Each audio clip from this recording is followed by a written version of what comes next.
welcome to Season 2 of Code Girls on Air, Episode 2, a podcast that explores all things technology, female leadership, careers, education, and topics within the nonprofit sector. In this episode of Code Girls on Air, we interviewed Junay Hom, a Senior Director of Client Success at NISOS. Join us today to hear more about her story. So welcome. Thank you so much for being on Code Girls on Air. Go ahead and start by giving a little bio about yourself and about the career you're in right now. Sure, thank you. Thanks for having me today. Junay Hom. I currently lead client success at a digital investigations firm known as NISOS. We focus on human risks to humans, risks by humans. I've been with the company for quite a while, started out as an intelligence analyst and then went on to lead operations. And prior to NISOS, I was a Korean and Arabic linguist in the Air Force, both active duty and reserve. Awesome. Very cool. Let's start talking about intelligence and OSINT basis. So you've held leadership roles in both intelligence services and client success at NISOS. What were some of the biggest mindset shifts you had to make as you moved from analyst work to leading entire service lines? So I think the biggest shift is that your role becomes enablement or facilitation versus just doing it yourself. So you really need to look at, does your team have the resources that it needs? So that could be training, could be tools. Are there enough people to actually do the work? And then along with that, it becomes allowing people to learn, succeed, and sometimes fail, but with a safety net. So making sure that they have that room to really figure things out on their own versus just jumping in and doing it yourself. And then I think also just taking a more strategic approach. So keeping track of what's trending in the industry, what are the emerging threats, because that really informs like what skill sets and what tools you might need and what your people need.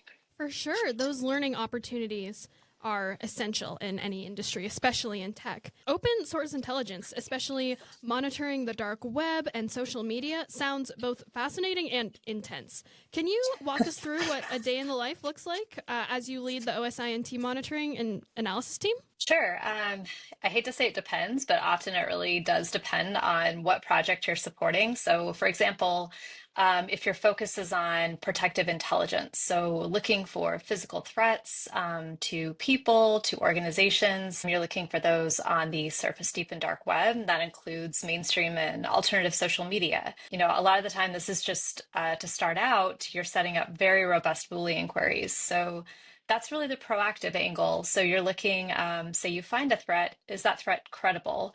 Who is it? Where are they located? Could they actually do the things that they are saying that they'll do? And often with that, we're coordinating with law enforcement or physical security teams as well. So it's really figuring out who that individual is, because sometimes you're just starting out with an email address, a username, or a phone number. Also, we do a lot of work on brand reputation. So looking at is there a defamation campaign? Is it gaining traction? Is it coordinated where people are all working together to, say really terrible things about a client? Are they setting up fake websites? And so sometimes we're coordinating with our clients' legal teams to help get that information taken down. And then other times we're doing due diligence, looking at businesses and people that could be for pre-employment, post-employment, and also if, one company is going to acquire another. Very cool. Yeah, that's super interesting because of all of the separate facets. So you've supported missions, disrupting adversary plans and financial networks. How do you approach ethical complexity in intelligence work, especially today in the digital threat landscape?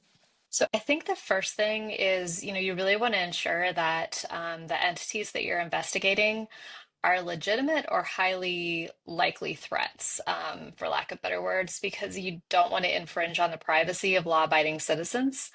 And the same thing goes for when you're reporting it to a client. You need to apply a confidence level. You want to make sure that if you're saying that this is the person who made a threat, that it really is them, so they don't have law enforcement showing up on their door when they did nothing.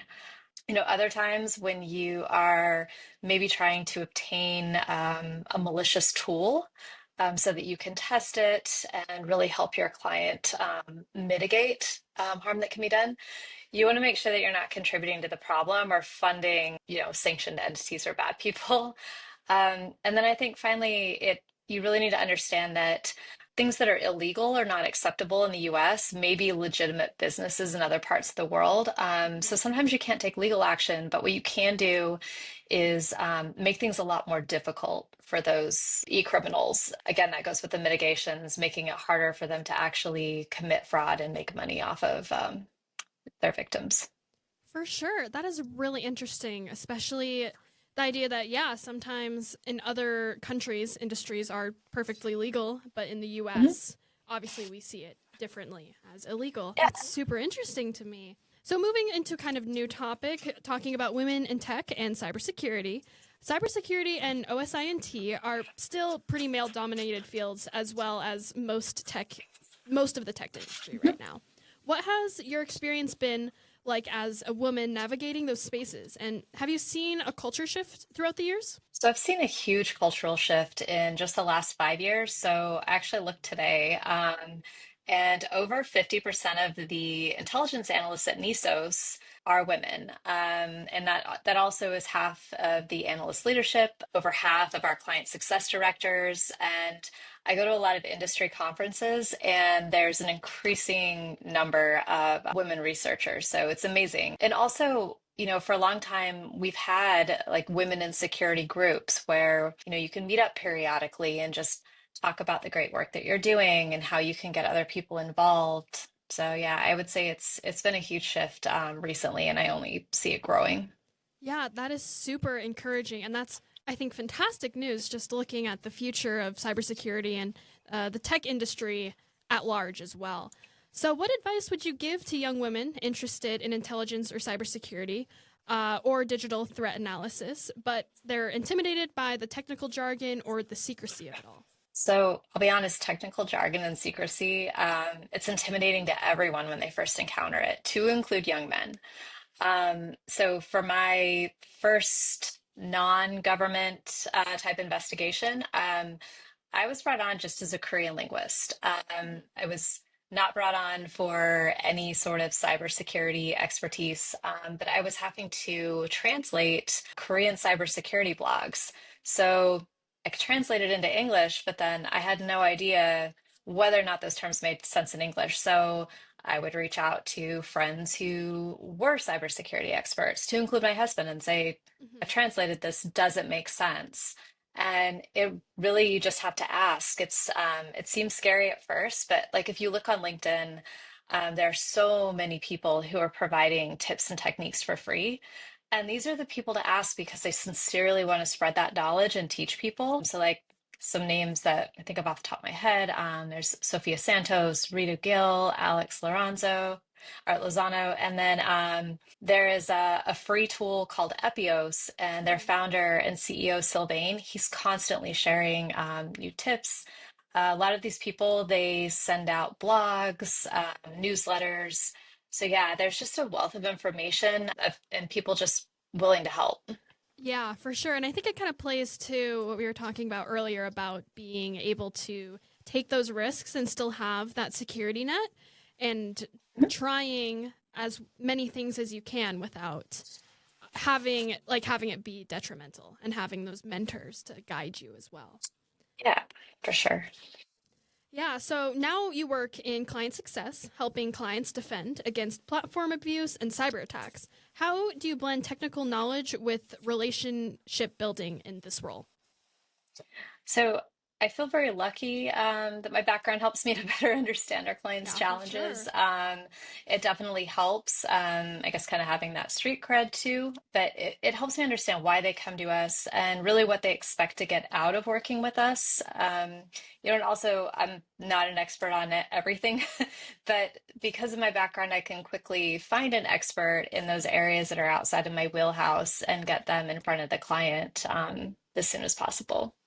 For sure. And I think that background as a linguist helps build those connections from client and person to the technical side of things. So, kind of moving on to that, you served as a Korean and Arabic linguist in the U.S. Air Force. How did those language and cultural insights influence your approach to intelligence analysis and threat detection? I would say that it really helped me to understand motivations and timing of events. So, for example, would see that some cyber attacks coincided with political actions or events that took place under regimes that were less friendly or took a harsher stance toward the nation that was launching the cyber attack.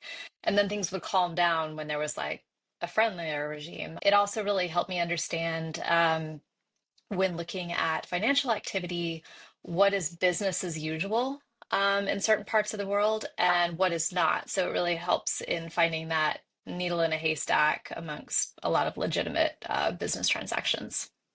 For sure. And we already kind of covered that. But you worked in multiple overseas Mhm. locations, including wartime deployments. How has that global experience shaped your view of these digital threats and the way they can transcend borders? I think it's, digital threats, they can be ideological and really just not even have a border. It's also significantly more difficult to determine the origin of a digital attack versus a physical attack Hmm. due to things like virtual private networks or VPNs Hmm. because they allow you to mask your IP address and appear to be somewhere else. At the same time, though, those can sometimes be a clue given that some VPNs are heavily used by certain countries that are outside the US. So it can help, but overall, it just makes it a lot more complicated. Yeah, for sure. So again, kind of transitioning more to threats and trends and takedowns. We hear a lot of information and a lot of disinformation about platform abuse and doxing, but they're often misunderstood. What are some common misconceptions that people have about these digital threats? So, I mean, first up, just even starting with disinformation and misinformation. I mean, they're both false and inaccurate Mhm. information, but disinformation, it's intentional. So you're Yeah. intentionally spreading false information and misinformation. It really lacks that malicious intent. Hmm. Platform abuse. It's a lot less black and white because it really depends on the platform's terms of service. So it could be something as simple as having like a communications channel or some sort of Yeah. chat mechanism that it's not secured by two-factor authentication, Yeah. right? Could be creating fake accounts. That tends to be platform abuse on any platform. Hmm. And it could be scraping platforms such as social media, gaming platforms. And then when you get to doxing, I mean, ultimately you're collecting and spreading somebody's Hmm. personal information, but the intentions vary. It might be to embarrass the person, it might be to intimidate them, but worst case scenario, it might be to expose them so that Yeah. somebody can find them and harm them. Yeah, for sure. I think that obviously, I think that platform abuse and doxing are kind of buzzwords right now. They're kind of a really hot topic, obviously.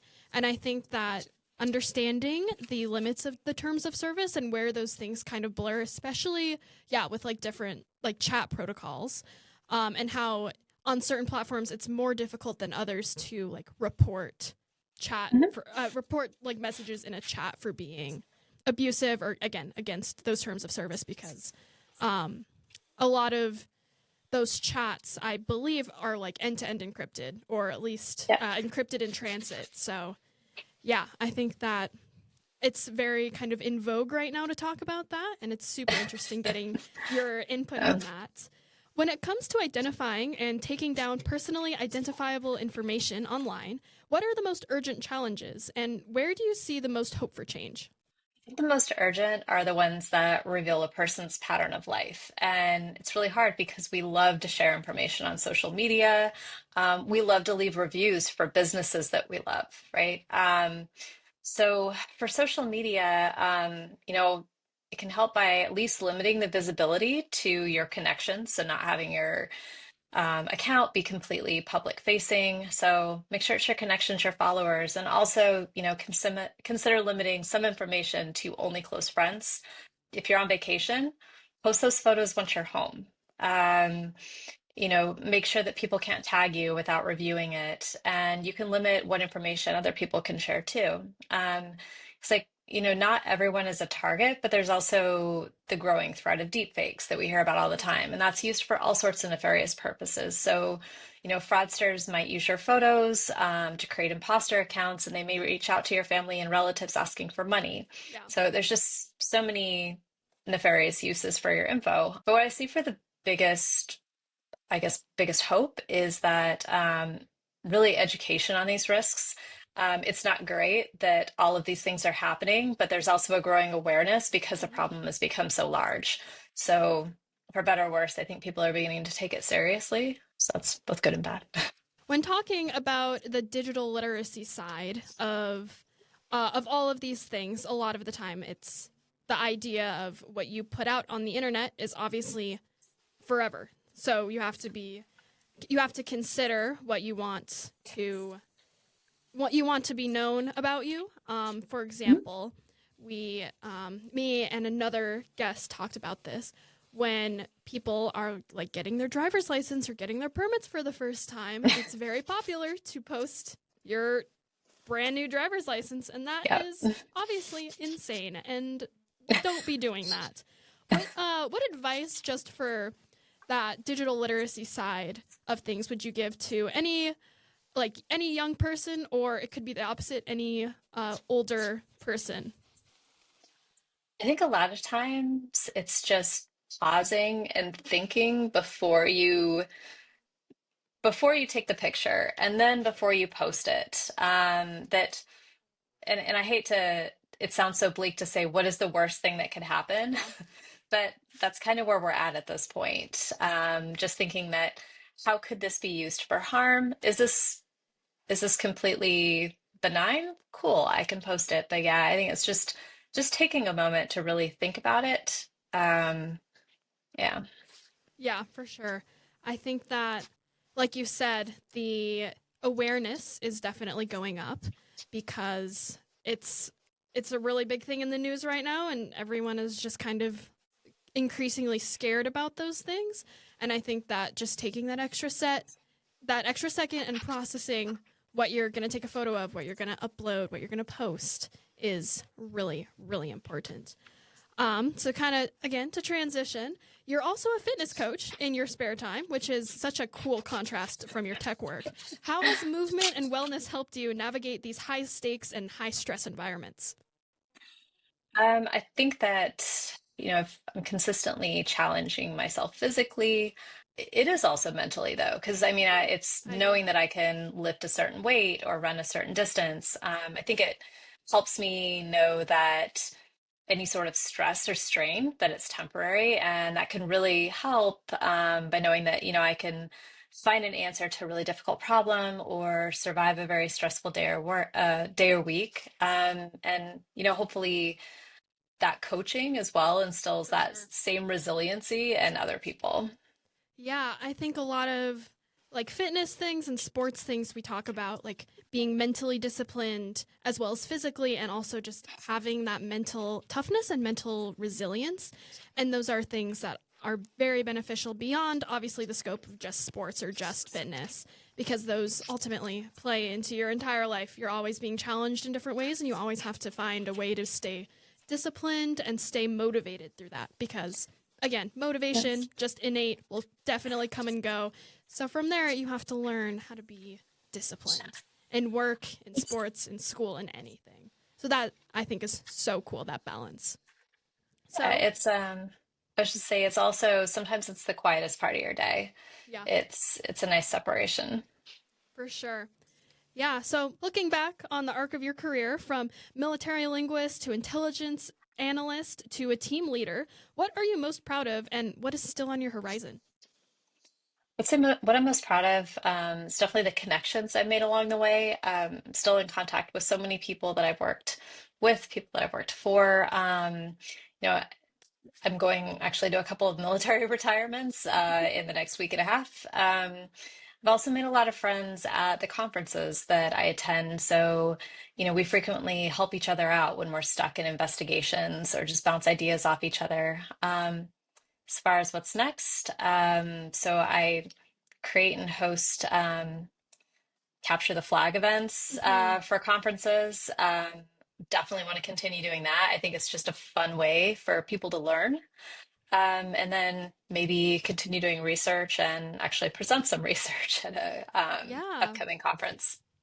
very cool. I love that. And I think that continued like the continued learning and also the continued teaching is super, super inspiring and super important in the tech landscape right now. So do you have any final comments, any words of advice to end off the episode today? No, just thanks so much for having me. And I think, like we said, there's never really anything to be intimidated by. We're all intimidated in the beginning, and it's over pretty quick. For sure. Awesome. Well, thank you so much for hold on. Thank you so much for coming on Code Girls On Air. It's a pleasure to have you. And your story and your insights are super, super valuable. So yeah, thank you so much. Thank you so much for listening to episode 2 of season 2 of Code Girls On Air. Next week, we'll be talking to Haley and Osa about their experience being part of Code Girls United, our program that teaches girls coding and business skills. Join us on Friday, September 12th to learn more about their stories. Thank you so much for listening and have a great rest of your week.